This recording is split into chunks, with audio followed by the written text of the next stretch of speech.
তো এখন আমরা আলোচনা করব বস্তুর বস্তুর গতি সংক্রান্ত বস্তুর গতি সংক্রান্ত কয়েকটি রাশি।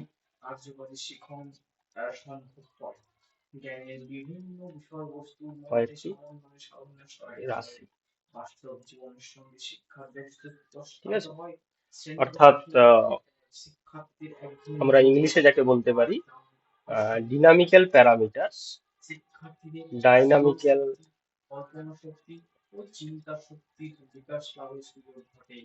প্যারামিটারস of an object, ঠিক আছে। অর্থাৎ একটা বস্তু আমরা জানি মূলত তার দুটো গতি অবস্থা হয়, দুটো ডিনামিক্যাল স্টেট হয়। একটা হচ্ছে বস্তুর স্থিতি, একটা হচ্ছে বস্তুর স্থিতি। স্থিতি মানে কি, যখন বস্তুটা রেস্টে আছে, অর্থাৎ সময়ের সাপেক্ষে তার অবস্থান পরিবর্তন হচ্ছে না, ঠিক আছে। বস্তুর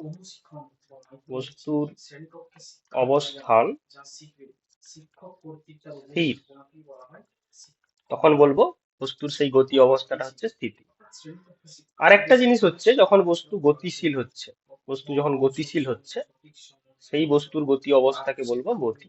হ্যাঁ, অর্থাৎ সময়ের সাপেক্ষে কি হবে, বস্তুর অবস্থান পরিবর্তিত হবে, বস্তুর অবস্থান পরিবর্তিত হবে। তো এই বস্তুর স্থিতি ও গতি সংক্রান্ত বিভিন্ন বিষয় আমরা আলোচনা শুরু করেছি বিভিন্ন ক্লাসে, এবং পরেও আরো হবে। কিন্তু এই পর্যায়ে আজকের আলোচনায় আমরা যেটা মূলত আলোকপাত করব, বস্তুর গতি সংক্রান্ত কয়েকটি রাশি। হ্যাঁ, কয়েকটি রাশি, সেগুলো সম্বন্ধে আলোচনা করব। তো প্রথমত হচ্ছে কি, যেটা দেখব যে বস্তুর অবস্থান। বস্তুর অবস্থান, ঠিক আছে। অবস্থান মানে ইংলিশে যাকে বলা হয় পজিশন, অবস্থান। হ্যাঁ, তার আগে একটা জিনিস একটু ছোট্ট করে বলে নেব, যে বস্তুর স্থিতি আর গতি কিন্তু আপেক্ষিক। হ্যাঁ, মানে চরম স্থিতি বা চরম গতি বলে কিছু হয় না। এই বিষয়টা আমরা এই মুহূর্তের জন্য রেখে দিলাম। এই পুরো বিষয়টাকে আমরা পরে অন্য কোনো ক্লাসে এটাকে খুব ডিটেলসে বিশদভাবে আলোচনা করব, ঠিক আছে। আজকে আমরা মূলত কনসেন্ট্রেট করতে চাইছি এই বিষয়টার উপর, একটি রাশির উপর।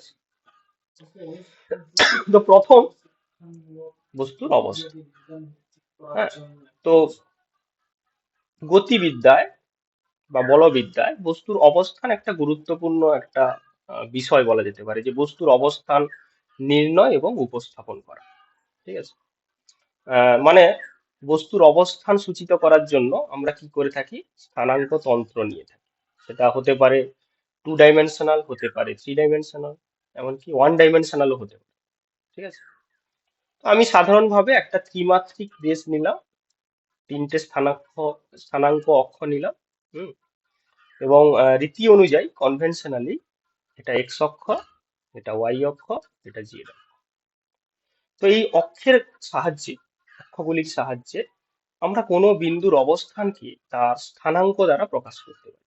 সাপোজ কোনো একটা বিন্দু, এইটা পি বিন্দু, তো এর স্থানাঙ্ক যদি আমি বলা হলো যে এক্স ওয়াই জেড, এটার অর্থ কি না, এটার অর্থ হলো এই বিন্দুটা ওয়াই জেড তল থেকে লম্বভাবে এক্স একক দূরে অবস্থিত। একটা একক দূরত্ব নির্দিষ্ট রাখতে হবে। তো সেই ওয়াই জেড তল থেকে এই বিন্দুটা লম্বভাবে এক্স দূরত্বে অবস্থিত। আবার এর স্থানাঙ্ক ওয়াই অর্থ কি, মানে ওয়াই স্থানাঙ্ক যেটা ওয়াই, সেটার অর্থ কি না, এটা এক্স জেড তল থেকে, এটা এক্স জেড তল, এইটা এক্স জেড তল থেকে লম্বভাবে ওয়াই দূরত্বে অবস্থিত। ওকে। আর জেড স্থানাঙ্ক জেড মানে কি, এটা এক্স ওয়াই তল থেকে লম্বভাবে জেড একক দূরে অবস্থিত। তো তার মানে কেউ যদি কোনো পার্সন এখানে আছে, সাপোজ কোনো একটা পার্সন, কোনো একজন এখানে আছে, সে কি করবে? সে আহ এক্স অক্ষ বরাবর এক্স দূরত্ব এলো, ঠিক আছে, এক্স অক্ষ বরাবর এক্স দূরত্ব এলো, সাপোজ এটা এক্স। তারপর কি করবে? না, ওয়াই অক্ষ বরাবর ওয়াই দূরত্ব আসবে, সাপোজ এইটুকুটা ওয়াই। তারপর জেড অক্ষ বরাবর, যদি মানে আমি একটু, এই যে ওয়াই অক্ষ বরাবর ওয়াই দূরত্ব এলো, এটা সাপোজ ওয়াই। তারপর জেড অক্ষ বরাবর জেড দূরত্ব গেল, এটা হচ্ছে জেড, ঠিক আছে। এটা এক্স, এটা এক্স মানে এটাও এক্স হবে, এটা ওয়াই, এটা ওয়াই মানে এটাও ওয়াই, আর এটা জেড মানে এটাও জেড অ্যাকচুয়ালি।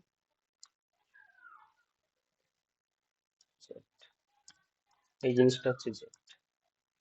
তাহলে সে কাঙ্ক্ষিত বিন্দুতে পৌঁছে যাবে, ঠিক আছে। তো এইভাবে আমরা কোনো বিন্দুর অবস্থানকে তার স্থানাঙ্ক দ্বারা প্রকাশ করতে পারি বা উপস্থাপন করতে পারি, ঠিক আছে, এইভাবে। তো বস্তুর অবস্থান হচ্ছে কি? বস্তু যে বিন্দুতে কোনো মুহূর্তে আহ, বস্তু যে বিন্দুতে অবস্থান করে আছে, সেটাই তার পজিশন বা অবস্থান। এবং সেটাকে আমরা প্রকাশ করতে পারি কিভাবে? না, সেটাকে আমরা এইভাবে স্থানাঙ্কের সাহায্যে প্রকাশ করতে পারি। এটা 3 ডাইমেনশনাল বলে তিনটে স্থানাঙ্ক আছে।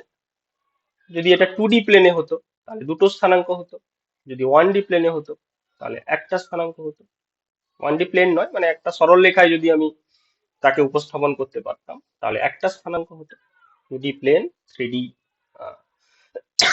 স্পেস, যে কোনো ডাইমেনশনে বা যে কোনো মাত্রায় আমরা তার অবস্থানকে সূচিত করতে পারি এভাবে।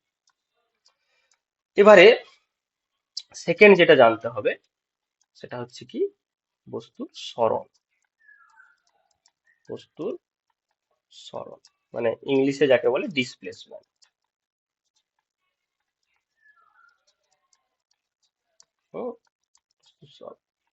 তো এটাও একটা গুরুত্বপূর্ণ জিনিস। সেটা কি? তা বস্তুর সরণ হচ্ছে বস্তুর প্রাথমিক অবস্থান। ধরো কোনো একটা মুহূর্তে বস্তুটা এখানে ছিল, এ বিন্দুতে ছিল এটা। এবারে বস্তুটা সময়ের সঙ্গে সঙ্গে গতিশীল হচ্ছে, সময়ের সঙ্গে সঙ্গে গতিশীল হচ্ছে এইভাবে, যে কোনো একটা মুহূর্তে সে এই বি বিন্দুতে পৌঁছলো। এ বিন্দু থেকে শুরু করলো, দিয়ে পৌঁছলো বি বিন্দু।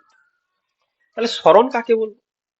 না, বস্তুর প্রাথমিক অবস্থান থেকে অন্তিম অবস্থানের দিকে সরল রৈখিক দূরত্বকে বলা হবে বস্তুর সরণ। কি বললাম ভালো করে? আমি একটু লিখছি বরং, হ্যাঁ, এটা খুব গুরুত্বপূর্ণ।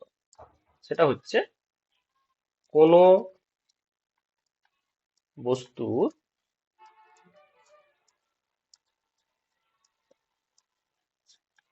প্রাথমিক অবস্থান থেকে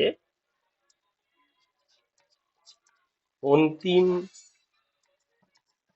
অবস্থানের দিকে সরল রৈখিক দূরত্বকে বলা হয়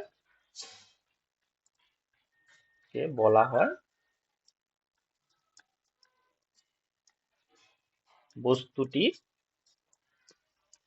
সরণ মানে ডিসপ্লেসমেন্ট, ঠিক আছে। মানে এক্ষেত্রে সরণ কোনটা? এইদিকে, এটা হচ্ছে সরণ। এবং সরণের কিন্তু একটা দিক আছে, হ্যাঁ, আমি ডেফিনেশনের মাধ্যমেই আমি সেটা উল্লেখ করেছি, যে প্রাথমিক অবস্থান থেকে অন্তিম অবস্থানের দিকে, এটা হচ্ছে তার সরণ। আহ, মানে সরণের দিক বা সরণের অভিমুখ। তাহলে এক্ষেত্রে সরণ হচ্ছে এইটা, এবং তার অভিমুখটা কোন দিকে? এইদিকে, ঠিক আছে। তো এই সরণকে বলা হয়, সরণ হচ্ছে একটা ভেক্টর রাশি। কেন ভেক্টর রাশি?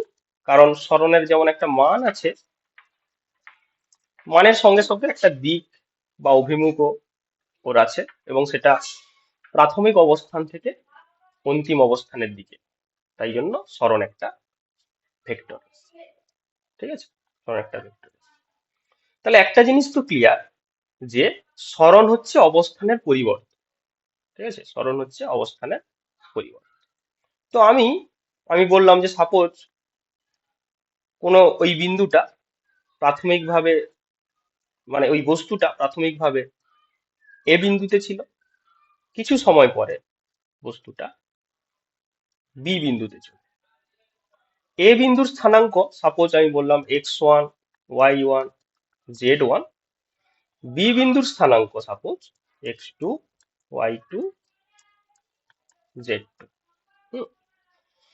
তাহলে বস্তুর সরণ কত হবে? না, বস্তুর সরণ হচ্ছে এক্ষেত্রে, বস্তুর যে সরণ সেটা হচ্ছে এক্ষেত্রে x2 minus x1, y2 minus y1, z2 minus z1। আমরা প্রাথমিকভাবে এইভাবে লিখতে পারি, পরে যখন আমাদের ভেক্টর আলোচনা হয়ে যাবে তখন আরো ভালোভাবে ব্যাপারটাকে বোঝাবো। কিন্তু একটা জিনিস কি, এই যে স্থানাঙ্কগুলো আমি লিখেছি এরা একে অপরের উপর নির্ভরশীল নয়, স্থানাঙ্কগুলো হচ্ছে ইন্ডিপেন্ডেন্ট, স্বাধীন। তাই যখন আমি বিয়োগ করব তাহলে আলাদা আলাদা করে বিয়োগ হয়ে যাবে, x2 থেকে x1, y2 থেকে y1, z2 থেকে z1। তো সরণকে আমরা এই ক্ষেত্রে এইভাবে প্রকাশ করতে পারি, অর্থাৎ এই ডিস্টেন্সটা মানে এই যে সরলরৈখিক ডিস্টেন্স, এটা সরলরৈখিক দূরত্ব, এটা অ্যাকচুয়ালি ভেক্টর। তো তো এর একটা দিক আছে, দিকটা এই দিকে, সেটাকে আমরা এখন এই মুহূর্তে এইভাবে প্রকাশ করব। অর্থাৎ তার সরণটা হয়েছে, এটার অর্থ কি, তার সরণটা হয়েছে এক্স অক্ষ বরাবর x2 - x1, ওয়াই অক্ষ বরাবর y2 - y1, জেড অক্ষ বরাবর z2 - z। তো এইটা হচ্ছে মূলত বস্তু সরণ। এবারে আরেকটা জিনিস আমাদের এর সঙ্গে সঙ্গে জানতে হবে, সেটা হচ্ছে বস্তুর অতিক্রান্ত দূরত্ব। বস্তুর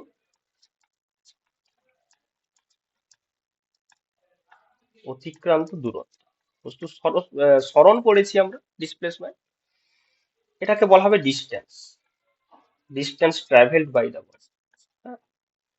সেটা কি, সেটা কিন্তু সরলরৈখিক দূরত্ব না। মানে সরণটা যেমন সরলরৈখিক দূরত্ব, এটা কিন্তু সরলরৈখিক দূরত্ব না।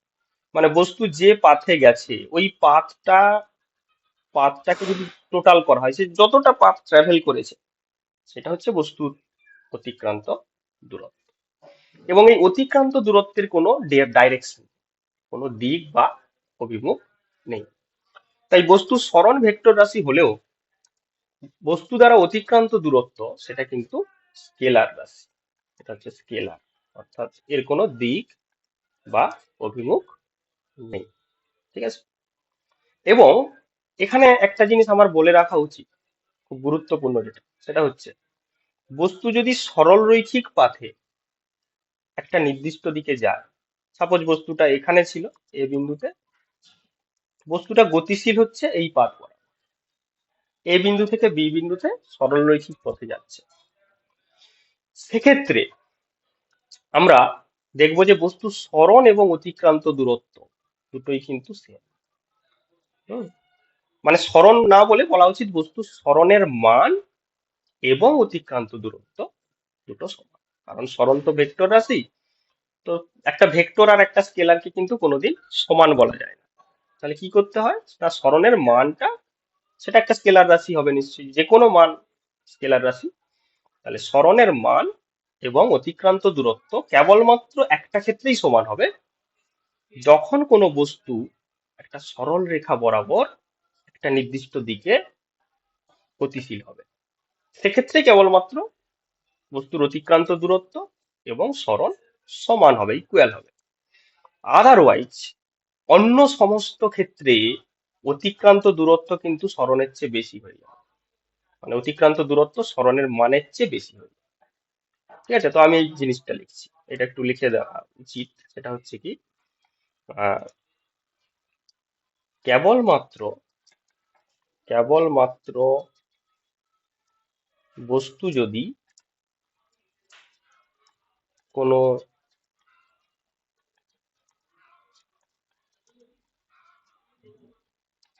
সরল রেখা বরাবর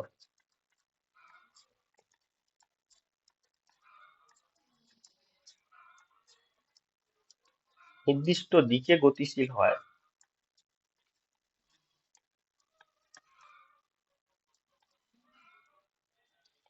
তবে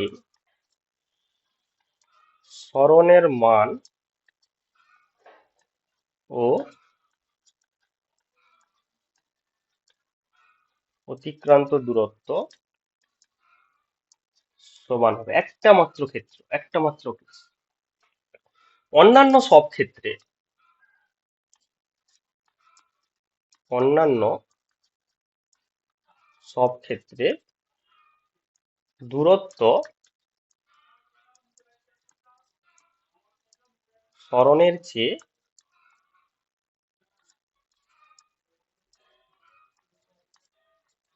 বেশি হবে। কেবলমাত্র একটা মাত্র ক্ষেত্র পাবো যেখানে সরণ এবং অতিক্রান্ত দূরত্ব সমান।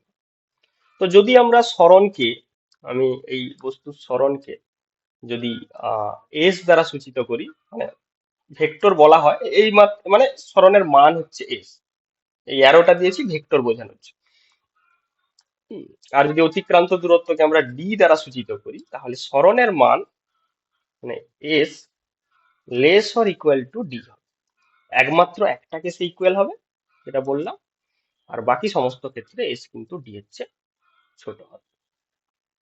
এই হচ্ছে সরণ আর অতিক্রান্ত দূরত্ব, এদের পার্থক্য বা ডিফারেন্স যেগুলো, সেগুলো খুব গুরুত্বপূর্ণ। সেটা হচ্ছে কি, আহ যে সরণ হচ্ছে ভেক্টর রাশি, অতিক্রান্ত দূরত্ব স্কেলার রাশি, তারপর আরো যা যা বললাম সবগুলোকে অ্যাসেম্বল করে পার্থক্যগুলো তোমাদের রেডি করতে হবে।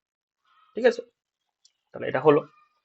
এবারে যেটা নেক্সট গুরুত্বপূর্ণ চলরাশি, মানে গতীয় রাশি, বা যেটা বলছিলাম গতি সংক্রান্ত রাশি, সেটা হলো গতিবেগ। ঠিক আছে, গতিবেগ, বা একে আমরা বলে থাকি ভেলোসিটি। ওকে, গতিবেগ বা velocity। এটা হচ্ছে কি, যে একক সময়ের সরণকে, একক সময়ের সরণ হলো সরণ হলো গতিবেগ। মানে সরণ বাই সময়। আমি যদি ধরি যে টি সময়ে আলটিমেট তার সরণ হলো এস, তাহলে গতিবেগের মান হবে কত, এস বাই টি।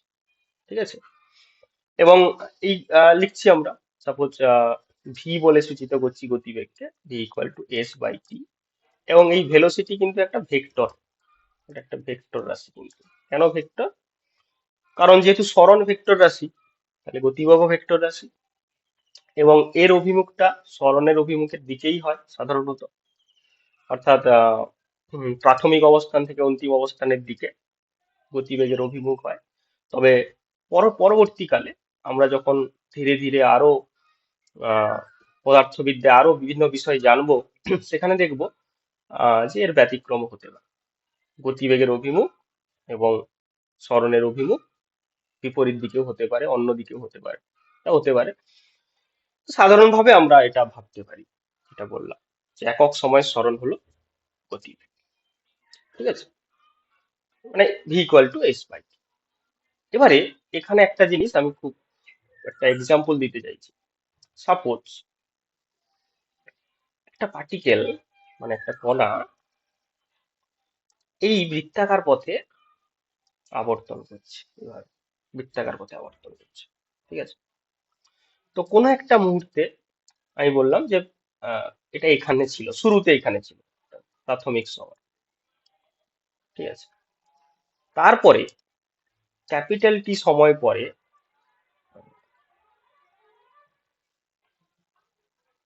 ঠিক আছে, ক্যাপিটাল টি সময় পরে সে এভাবে ঘুরে গিয়ে কি হলো, আবার এখানে এসে পৌঁছলো। তাহলে এই টি সময় ধরে তার সরণ কত? টি সময়ে তার সরণ কত হবে? অফকোর্স শূন্য হবে, কারণ প্রাথমিক অবস্থান আর অন্তিম অবস্থান তো সেম, একই। তো আমরা জানি যে প্রাথমিক অবস্থানের সাপেক্ষে অন্তিম অবস্থান দিকে যে সরলরৈখিক দূরত্ব সেটাই হচ্ছে সরণ। তো এক্ষেত্রে তো সরণ শূন্যই হবে, কারণ আবার সেই একই জায়গায় ফিরে এসেছে, তাই তো? তো তার মানে গতিবেগ কত? গতিবেগ ওই সময় কত? 0/t, তার মানে শূন্য, তাই তো? অর্থাৎ এক্ষেত্রে তার গতিবেগ শূন্য। কিন্তু আমি এই জার্নিটাকে যদি স্প্লিট করে দিই, যে আমি বিভিন্ন সময় এই 0 থেকে t, অর্থাৎ 0 থেকে t, এই t সময়ের মধ্যে বিভিন্ন সময়ে আমি যদি দেখি, তখন কিন্তু বস্তুর সরণ শূন্য ছিল না। বস্তুর সরণ এই মুহূর্তে এসে তখন শূন্য ছিল, শূন্য হলো। অর্থাৎ আমি যদি এইখানে দেখি, এই অবস্থানে যখন বস্তুটা আছে তখন তার গতিবেগ আছে, এখানে যখন আছে তখনও তার গতিবেগ আছে, এখানে যখন এসছে তখনও তার গতিবেগ আছে। অর্থাৎ বিভিন্ন সময় কিন্তু তার গতিবেগ ছিল, কিন্তু যখন একবার পূর্ণভাবে সে ঘুরে এলো তখন তার গতিবেগ শূন্য হয়ে গেল।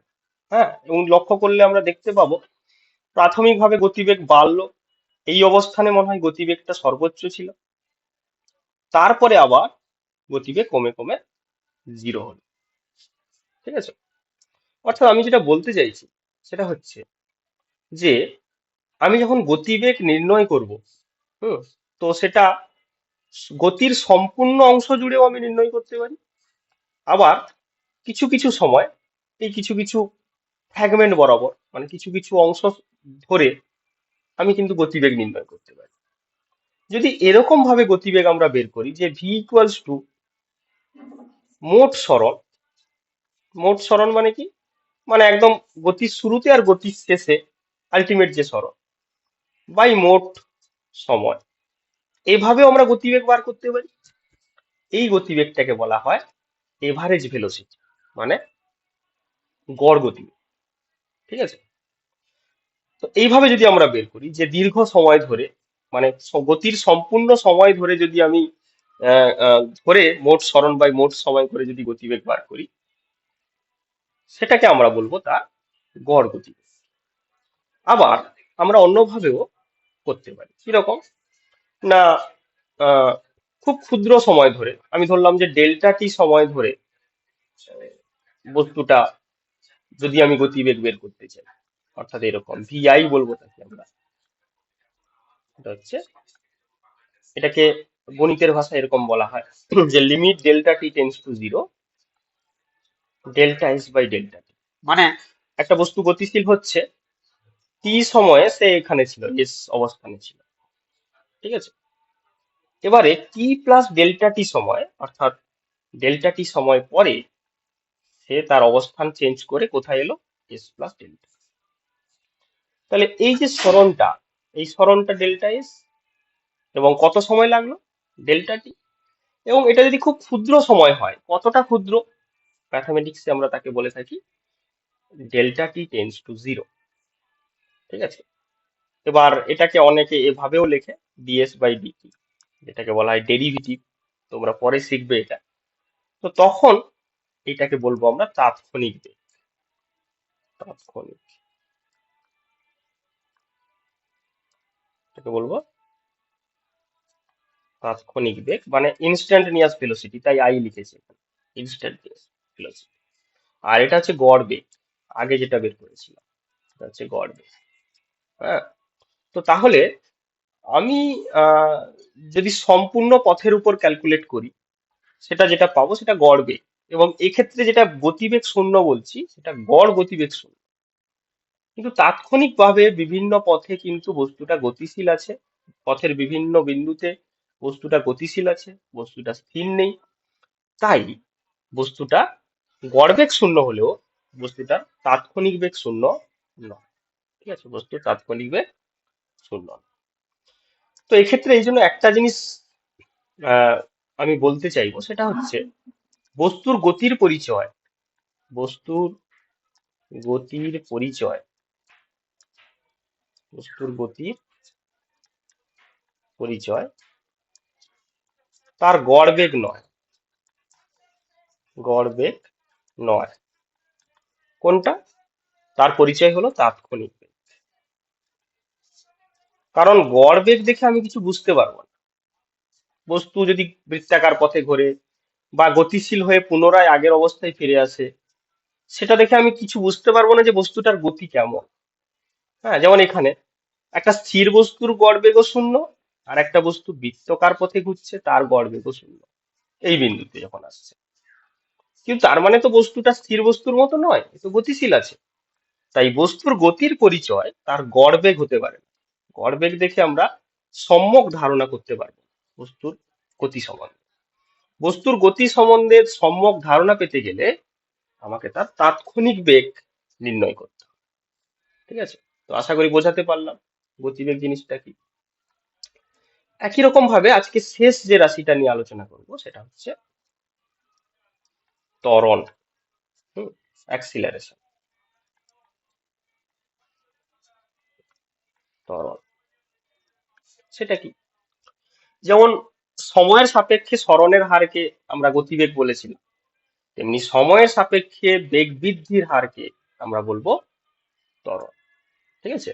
সাপোজ কোনো একটা বস্তু স্থির অবস্থায় ছিল, বা প্রাথমিক বেগ সে ইউ নিয়ে যাচ্ছিল, স্থির বলবো না, প্রাথমিকভাবে সে ইউ বেগে যাচ্ছিল, টি সময় পরে তার বেগ হয়ে গেল ভি। তাহলে তার বেগ বৃদ্ধি হলো কতটুকু? V minus u. কত সময় হলো? টি সময়। এইটা হচ্ছে তার ত্বরণ। তাহলে বস্তুর ত্বরণ হচ্ছে কি? সময়ের সাপেক্ষে বেগ বৃদ্ধির হার।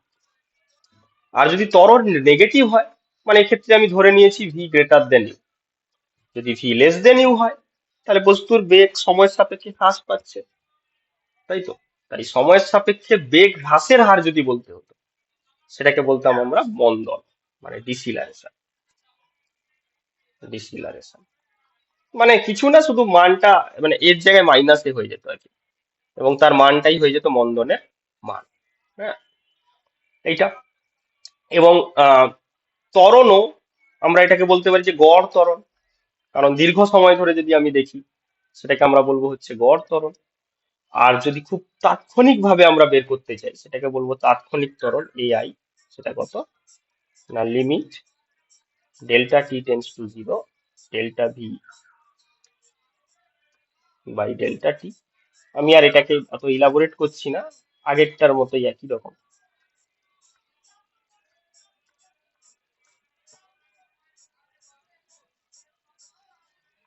যেটাকে ডেরিভেটিভের ভাষায় বলা হয়, ম্যাথমেটিক্স এর ভাষায় derivative DV by DT. Okay.